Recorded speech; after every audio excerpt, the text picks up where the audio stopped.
Rotary Club of Columbus is a membership organization with a passion for service. Founded in 1915, we're one of Rotary's largest and oldest clubs worldwide.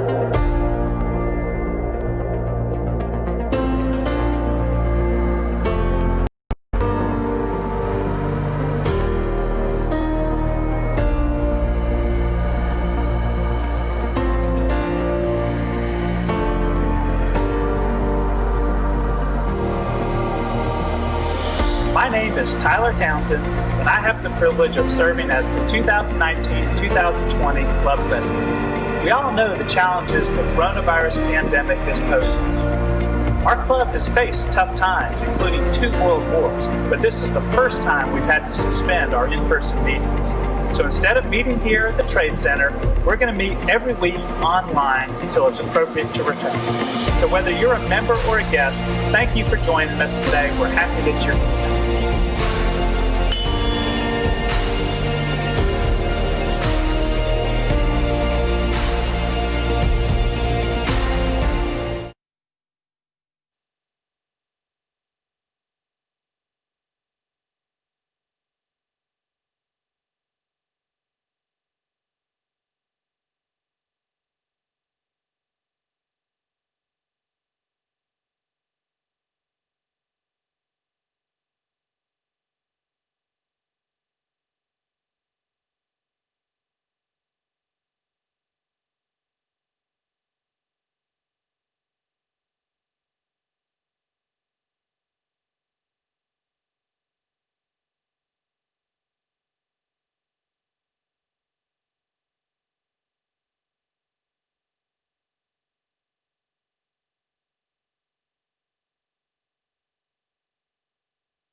For which it stands, one nation, under God, indivisible, with liberty and justice for all.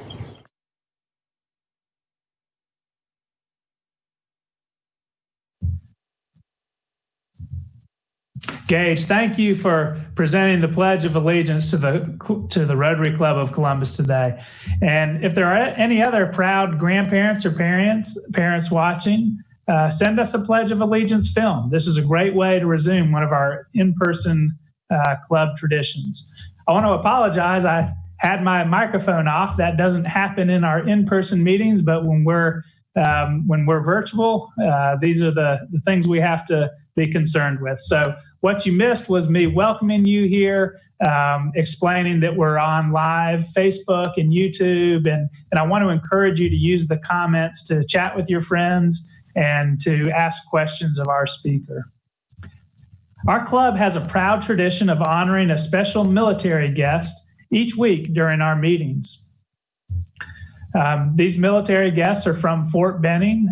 We're proud of our soldiers there. And at this time, Andy Redmond will introduce this week's Soldier of the Week.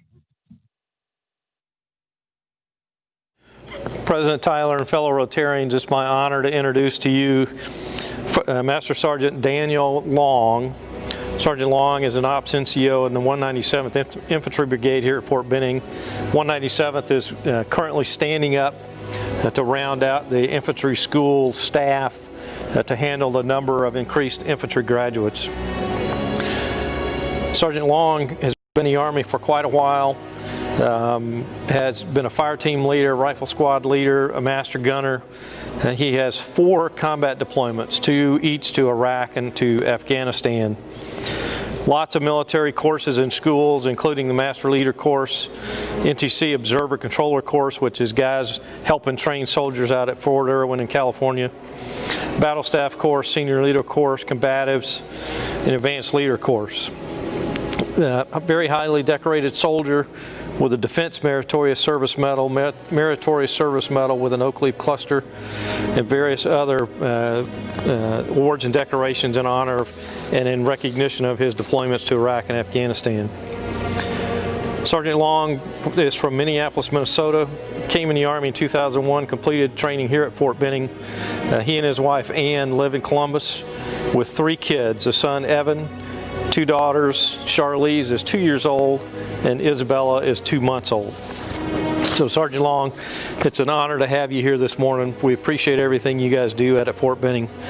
In recognition of your visit today, we're going to give you a Rotary Challenge coin. I know that you know what to do with that. We're also going to give you a passport to the arts with 2 tickets each to the River Center, to the Columbus Symphony Orchestra, Columbus State University, Springer, and obviously our attractions here at the Infantry Museum. We hope you and Ann will have a great time with that, obviously with a babysitter. But thank you very much for coming, and the floor is yours. I would just like to thank the Rotary Club for having me here and honoring some of the service that I've done. But I will tell you that when I'm thanked for my service, that it is quite the honor to be able to have served 19 years, physically healthy, still with my family, and this is going to be a great opportunity. My son is part of the Springer Opera Kids program, so good. Yeah, we're definitely interested in a lot of these arts things, so this will definitely be used. So thank you very much. Great. Thank you for being here. Thanks for everything you do. Thank you, Andy. And Master Sergeant Long, thank you for joining us today. On behalf of our 300 members, I want to tell you we deeply appreciate you and your fellow soldiers at Fort Benning for serving our country. We look forward to you joining us when our in-person meetings resume. And now at this time, Walker Garrett will introduce a new member to our club. Thank you, President Tyler. And it's my pleasure to introduce our newest Rotarian, who many of you will be familiar with. She just recently gave us a program about paws and about animal rescue, and was excited to introduce her then. She's a natural-born Rotarian because I asked her, I said, I see on your resume, you've got Rotary written all over there, and I think the club will definitely be able to use her skill sets because she helped prior Rotary clubs in Illinois with different things like fundraisers, and was the chair of one of their fundraisers. It was a run they did. So she has some Rotary experience. I know a lot of people will like her because she's a graduate of the University of Alabama. So maybe we can get her in the Rotary football program. She's done a lot of neat things in her life. She founded a company called K9 Fit Club. It's a health and wellness thing where she was the founder and CEO, and they had over 80 locations in Canada and the U.S. So she's got a lot of experience, and she's also she's our most famous CEO of Paws, I would say, because she's appeared in all kinds of TV shows. So it's my pleasure to introduce our newest Rotarian, Tricia Montgomery. And Tricia, I'll give you your pin, as soon as we're able to in person. Thank you. Thank you guys so much for having me. Walker, thank you for that amazing introduction. Just want to say it is an honor and a privilege to be part of this club, and I look so forward to meeting everyone in person, and thank you for the opportunity. Tricia, welcome to the Rotary Club of Columbus. It's great to see you again.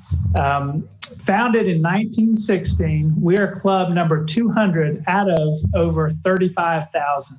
So today you're joining the largest humanitarian organization in the world with more than 1.2 million Rotarians practicing a passion for service. So Tricia, we look forward to getting to know you and serving alongside you, and especially to welcoming you in person when the time is right. Thank you so much. Thank you, Tyler. Thank you.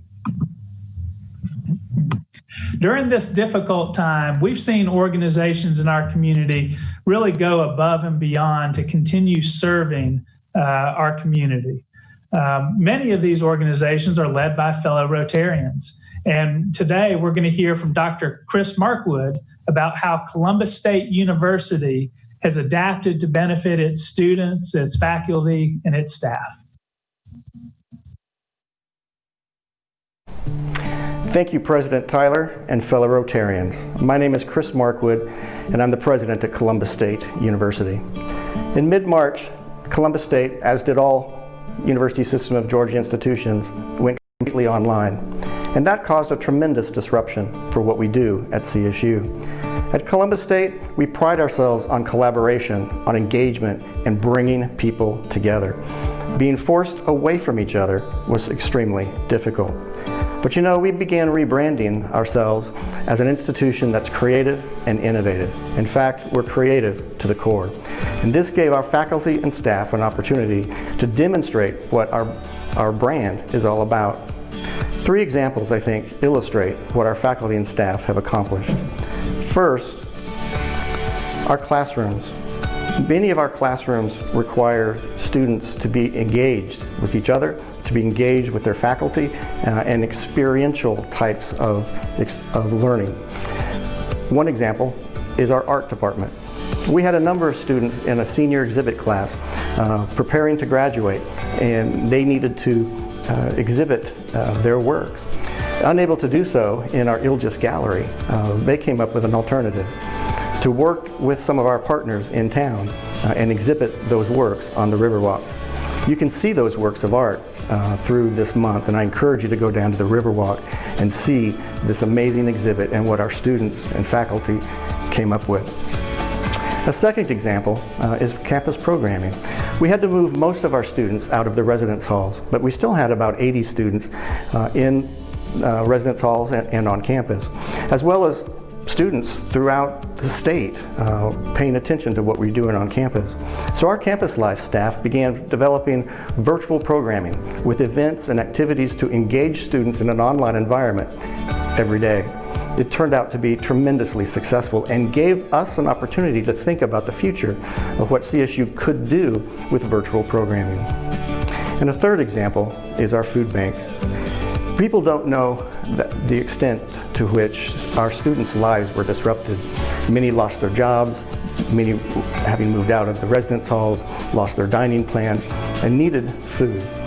We are so proud of our faculty and our staff and community members who raised both money and brought in donations so that we could have curbside delivery for our food from our food bank. This was a tremendous effort, but a tremendous benefit for our students. Columbus State University will get through this crisis. Columbus will get through this crisis. Georgia will get through this crisis, and we're going to do it together. Columbus State University appreciates all that this community does for us, and thank you for what you do for our students, for our staff and faculty, and for each other.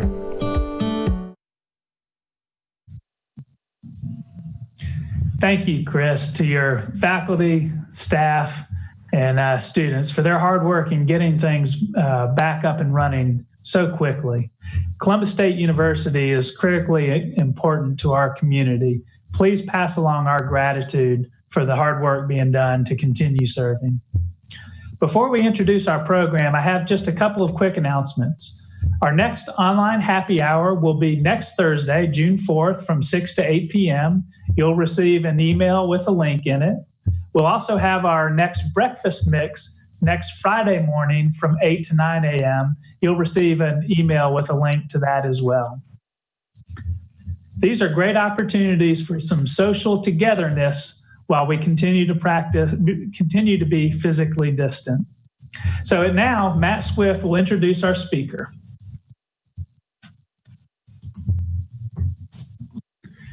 Thank you, President Tyler.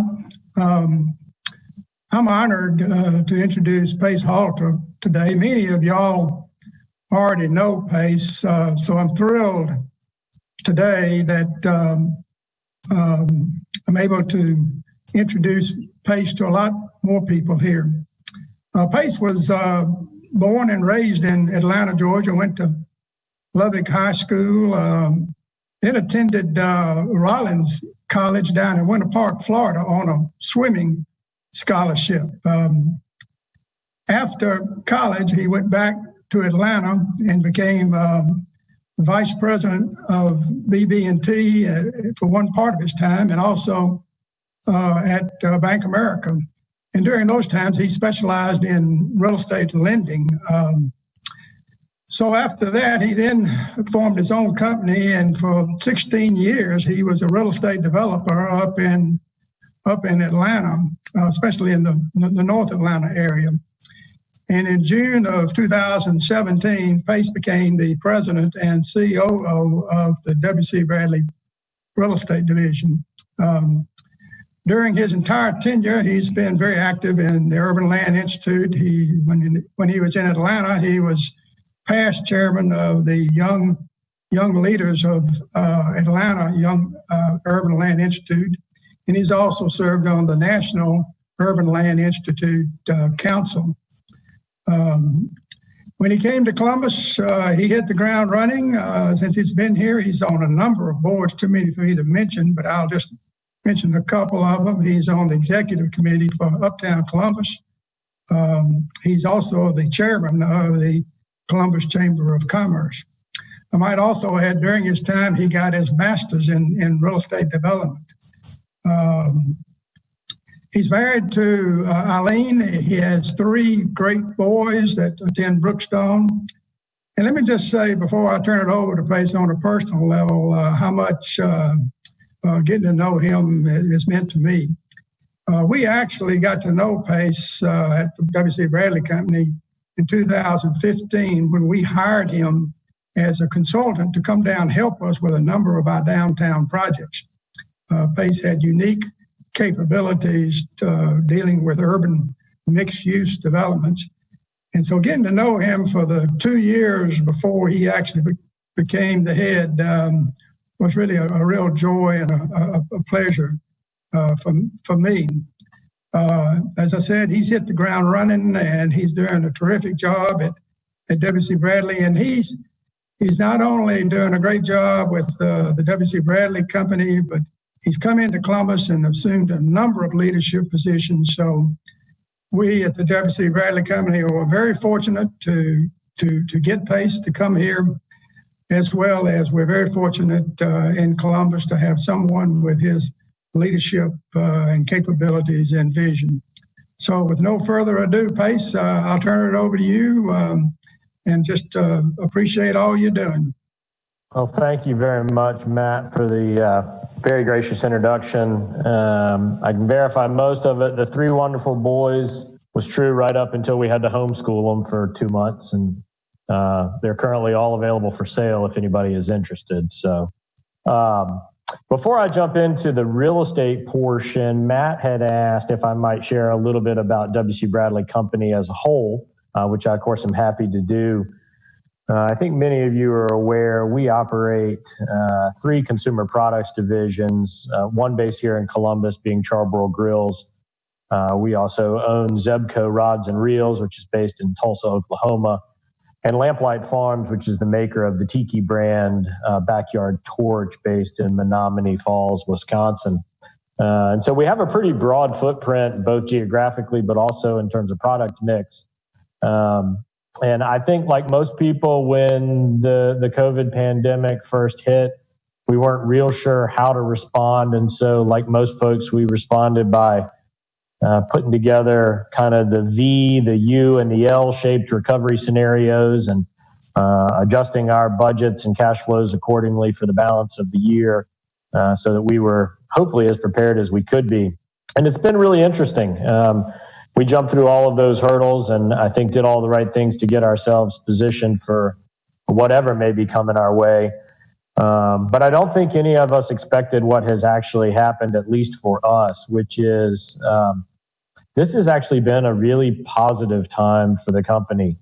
I think with people being stuck at home and sheltering in place, combined with stimulus-related checks from the government, we have actually seen a fairly significant uptick in most of our consumer products divisions.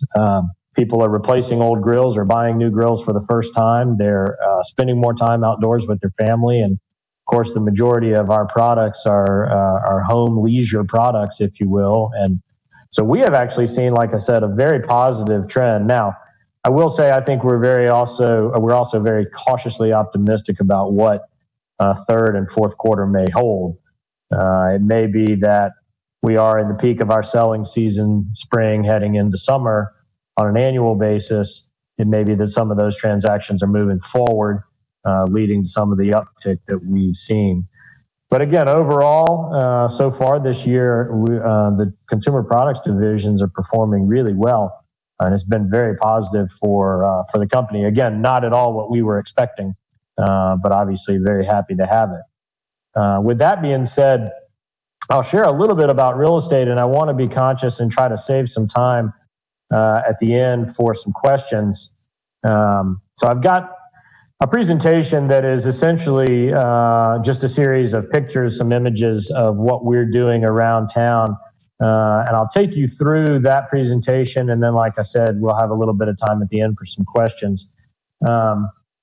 I typically start this presentation talking about Riverfront Place. That's our 8-acre development that most of you will be familiar with along the river between the Eagle and Phoenix complex, or 13th Street, and the TSIS campus.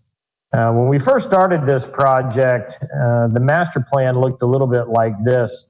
The rapids you see in the top left-hand corner there, of course, that's up and operating now. The central element of the entire development being Matt Swift Park, which again is open and operational at this point. The hotel shown in the top right-hand corner is under construction. I'll talk a little bit more about that in a minute. And then we have the balance of the east side of Front Avenue, which are our future phases for us. The first phase obviously being the rapids. As I mentioned, this project is a 226 unit, 415,000 square foot building with about 16,500 square feet of ground floor retail. As we sit here today, this building is 70% occupied. We are fortunate that we have been able to achieve record rents for the Columbus market. We still have a few units left to lease, and we have our retail component along the ground floor. This front corner here that you see here just under the rapids will be home to Trevioli's. They plan to open in July. This will be a second location for Trevor. The existing location in North Columbus will remain, and this will be an uptown location for him. So we're excited to have him and to get him open, hopefully post-COVID, when we can all get back out and eat in restaurants. This building is essentially a donut shape centered around this central courtyard, which is home to the majority of our amenities. As you can see, swimming pool, fire pit. There's an outdoor bar, bocce ball court, ping pong tables. Really the heartbeat of the community. This, unfortunately, like most swimming pools and amenity areas, was closed due to COVID until this past weekend. We did reopen the pool. We took up about half of the chairs that you see here and tried our best to enforce the social distancing, as I understand it, with reasonable success. So we did get the pool back open, and we're very excited about that for the Rapids residents, as well as any future tenants that we may have. I'll talk a little bit about Hotel Indigo. We made this announcement several months ago. This is the building you see, Matt Swift Park, in the foreground. That's Hotel Indigo in the background. This picture was taken yesterday from our webcam. So this is fairly accurate. This building is 7 stories, 107 rooms. It will feature a rooftop bar and restaurant, as you can see on the top left there, overlooking the river, as well as a full restaurant and bar in the lobby with both indoor and outdoor seating. There is about 2,500 square feet of meeting, and convention is probably an overstatement, but meeting and boardroom space above the lobby. When we're finished, this is the ultimate goal for what the facility will look like. Right now, despite COVID and the rain that we have had, we continue to be on track with construction. This building is going up very quickly. If you've tracked the progress or seen the progress, you get a feel for how fast it is going up. We are hanging sheetrock now on the 3rd and 4th floors, and so they'll begin finishing out this building. We are on track to finish construction early November, and hopefully open shortly thereafter. These are some new images that we have not previously released, but some nighttime shots of what the building will look like. You can see the rooftop bar up there, which I have been fortunate enough to walk up and see, and it is quite spectacular. The views, both looking north and south along the river, are amazing. So we're excited to get the hotel open and operating hopefully here before the end of the year. I'll talk a little bit about what's happening on the east side of Front Avenue. This is an updated master plan for that east side. The existing building you see in the bottom right, that would be Country's Barbecue. The brown colored building is 125,000 square foot Class A office building. It does still contain a ground floor grocery. And then the blue building to the left is a second multifamily phase. And then embedded within this is about 50,000 square feet of additional retail. So this project is obviously still very early in the planning phases. This all started pre-pandemic. So we're certainly paying close attention to what the impact on office and office users and office leases might look like as we continue to go through the planning for this project. But wanted to give you a flavor for what the future phases might look like. Again, these are just representative renderings. There is no magic to any of this at this point. It is more just design ideas that we have been talking about with the design teams. But again, you can see office in the foreground, ground floor grocer, and then additional multifamily in the background. I will mention the trick to this development, particularly this phase of Riverfront Place, is the entirety of what you see here sits on top of an 1,100 car parking structure that is 2 levels below the Front Avenue grade that actually extends all the way up to Broadway. So in some cases, it's actually 4 floors high. So you can imagine the complexities when you try to put almost 600,000 square feet of rentable real estate on top of a parking structure. It can get a little bit tricky. It requires a tremendous amount of planning. So we have no specific time frame for when this project will get started. Obviously, we're moving through the planning phases now. It's not out of the realm of possibility that we could break ground this year, but we have to see how this market responds, and hopefully when we get everything kind of reopened and somewhat back to normal. I'll mention just briefly a couple of our other projects that we wrapped up over the course of 19 and into 20. CoWork Columbus being one of those. And this is interesting. This is our traditional CoWork environment that's in Mill 3 at Eagle and Phoenix. It's a membership-based office concept, much like a WeWork or a Roam or Spaces. Here we have 6 dedicated offices. We have 18 dedicated desks, and then we have a number, almost 40 flex seats. Sounds great in concept, and it is. Again, this was all done before we were fighting a pandemic, and so now we are trying to reassess how this space will operate and function on a go-forward basis with all of the requirements of social distancing and germ spreading, et cetera. Likely what we will wind up doing is adding several offices, dedicated offices to the space, further separating these desks and then providing dividers between the seats for a little bit of additional protection, much like banks have done with tellers behind plexiglass and stuff like that.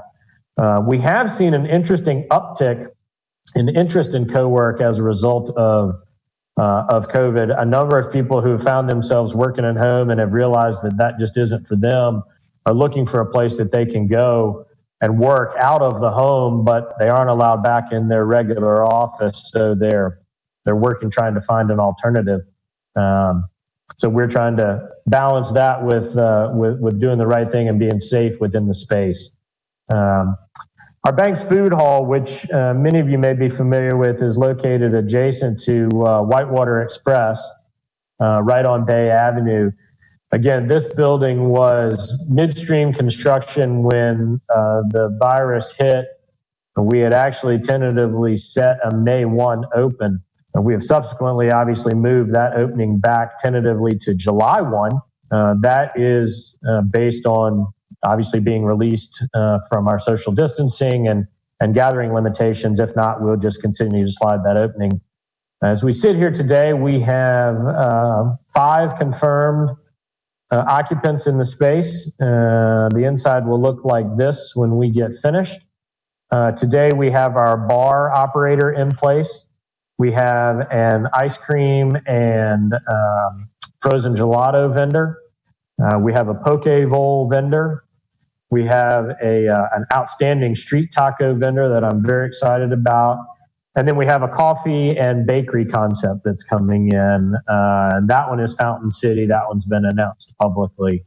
Beyond that, we are in negotiations with an Indian food restaurant, a soup salad and sandwich concept, and a pizza concept. Assuming we get all of those, that will have us 80% leased.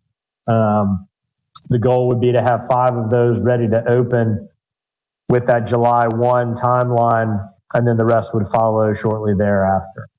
So again, another exciting concept. We're very excited to get it up and open and operating. I think it's going to be really well received. I'll touch briefly on the Powerhouse. Again, this is not necessarily a new venue for us. These are the 2 buildings that we acquired and renovated that sit on Powerhouse Island in the river. Today functions as a private event space. The images that I'll share with you were from Young Life annual dinner 2 years ago, but we'll give you a flavor for the 2 buildings and the outdoor space. Again, much like CoWork and Banks, we shut this facility down due to the infection. We have reopened it as the shelter-in-place order has expired, and we have seen an interesting uptick in interest where, particularly for weddings, where folks have had other venues booked who are unable to open or unwilling to open, and they are now scrambling trying to find an alternative place to host their wedding. I think our ability to host a number of outdoor events is really appealing to folks, and so we've had a bit of an unintended consequence, but a positive one nevertheless.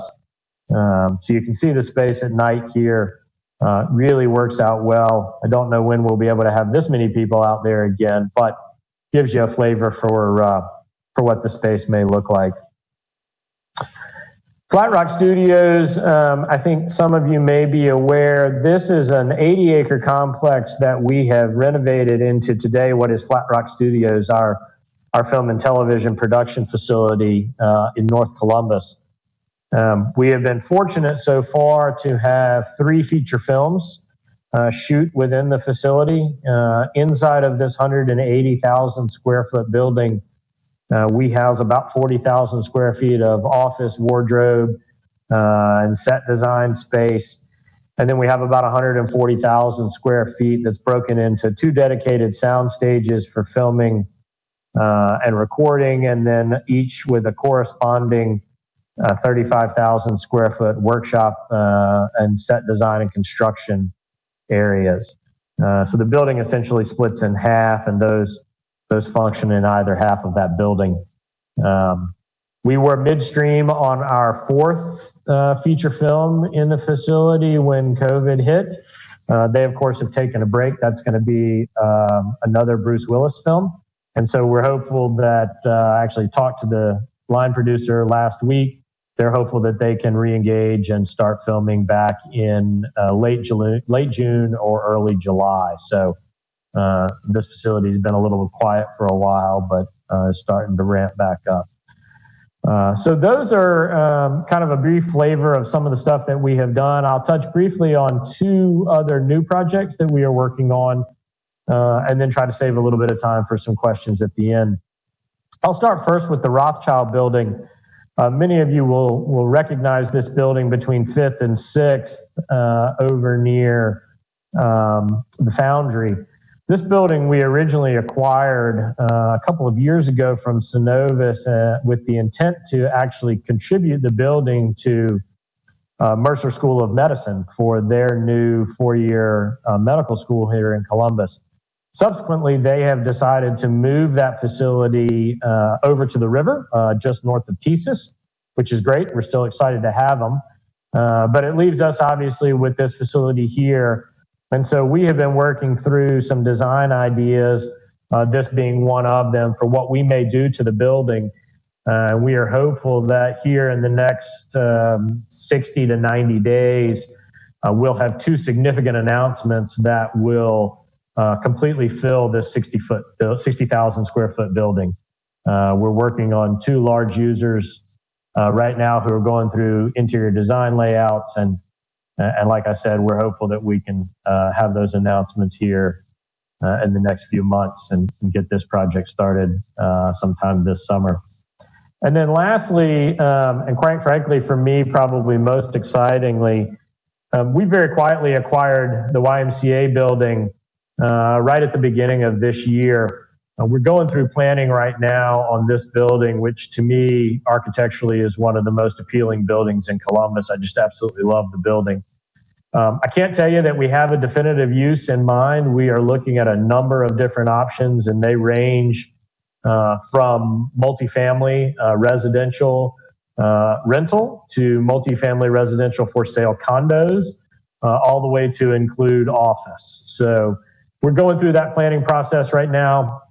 We're very excited collectively to get a hold of this building and look forward to really activating it and turning it into something special. So with that, I will stop my presentation, and I'll be happy to try to answer any questions that anyone may want to submit through Facebook or whatever online outlet you may be using. All right. Hey, thank you, Pace, for that wonderful program and update and everything the Bradley Company has done, Bradley Company Real Estate in particular, to revitalize and improve uptown Columbus and Columbus in general.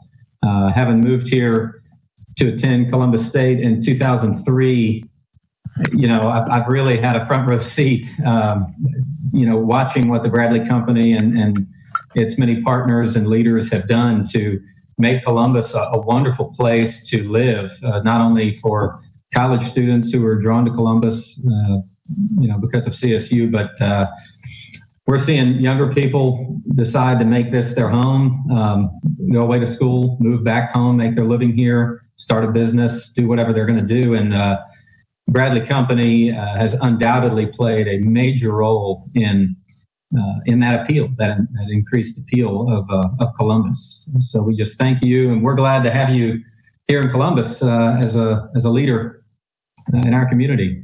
Thank you. I want to be sure to give some time for some more questions to come in. I do see a couple. The first one is Michael Silverstein asked, once the Hotel Indigo is completed, will Front Avenue be opened again in order to access 14th Street?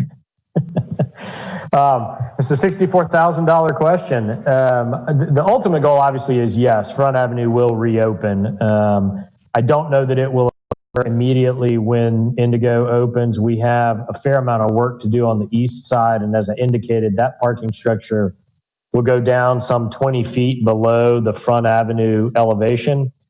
So we're either going to have to deal with shoring that entire road up or perhaps leaving some portion of it closed for some period of time. But ultimately, it absolutely will reopen.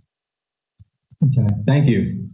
Another question, the users of the 60,000 square foot building, are those local? Are those coming from out of town? A little bit of both. And so it is, one would be a relocation from North Columbus to the uptown area, and the other would be, I guess, a quasi out of town user. Okay. All right. Thank you. Here's another question about the, can you provide a status update of the Grove development at I-185 and Highway 315 in Harris County? The short answer is no, I can't, not because I don't want to. That project actually lives outside of the real estate division. So it is not something that is owned by the company. It's actually owned by several family members privately. And so I have very little involvement other than really just consulting on that project as a whole. So unfortunately, I don't have a good update for you on the Mulberry Grove project. Gotcha. All right. Thank you. Interesting, question that I believe Joe Young brought up a little earlier is sort of forecasting, obviously forecasting is very difficult right now, but the impact of commercial real estate and tenancy with remote work scheduling and many companies, of course, Twitter is a big example of what many of us have read in terms of their CEOs saying, hey, our employees can just work from home permanently beyond this. What kind of thoughts, opportunities, threats do you see there? Yeah, it is a really good question and also a very tough question to answer. And I think the answer depends on what sector of real estate you're talking about. Clearly we've seen, and I should mention, obviously we own a fair amount of retail. We've got 14 retail tenants that we're working through some form of rent relief on relative to their inability to even operate. The good news is so far we've had no indications that all of them aren't going to reopen at some point. We just don't know when. So I think you're going to have impacts on retail and the restaurant and commercial industry. I don't know how long the distancing and the separation, the limiting of seats and the limiting of gatherings is going to go on. It may be for quite a while. That's impacting all of our retailers. If you talk about the office industry, clearly there's going to be an impact there, whether that's a move to a permanent work from home or work remotely situation, or some hybrid. I've heard of companies that are going to split schedules, where part of the group will work, Monday, Wednesday, Friday, 1 week, and then they work Tuesday, Thursday, the following week in the office. I think ultimately there is some innate drive in our human nature for companionship, if you will, and being around other people. I work from home now typically 3 days a week.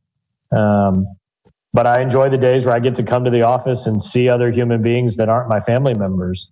So I don't know that office is dead. If you think back to the early tech days, everybody claimed that online shopping was the wave of the future and that all retail and malls were going to die.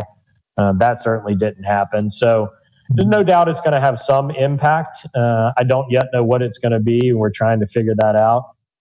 Interestingly enough, I think it may have a very positive impact on the residential markets. I think in twofold. One, I think people are reassessing how they live and where they live. And two, I think from a design standpoint, I think there's going to be a stronger emphasis on how we design residential product, whether it's single family or multifamily, it doesn't matter. But the elements that go into the product, I think are going to be really interesting to see. Home offices, for example, high-speed internet, for example, how we plan and try to design around whatever the future might look like, which right now I think most people would tell you is nothing more than a best guess. So I think it's going to have different impacts for different elements. It's just going to depend on which asset class you're talking about. Right. Well, thank you.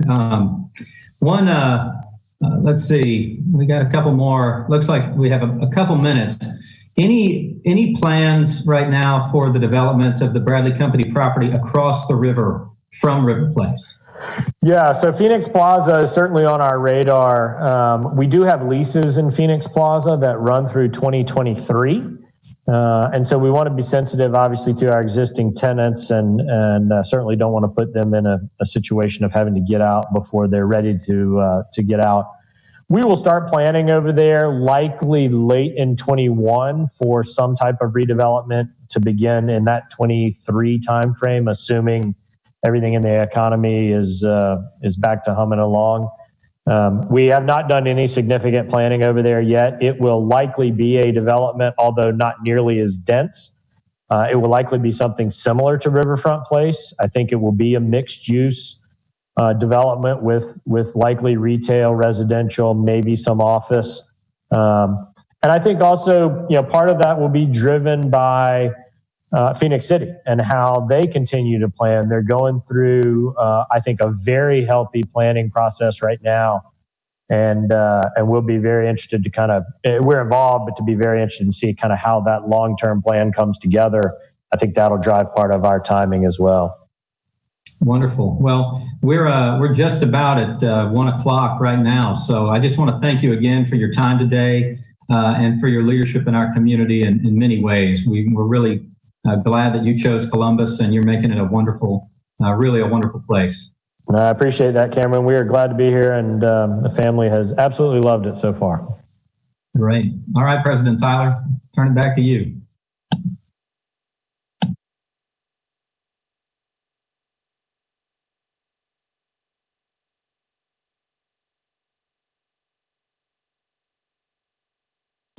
Yeah, okay, I did that again. So when we were meeting in person, y'all remember I would say something every now and then to give everybody a laugh. So I'm just humoring those of the folks online that are seeing me mute and unmute.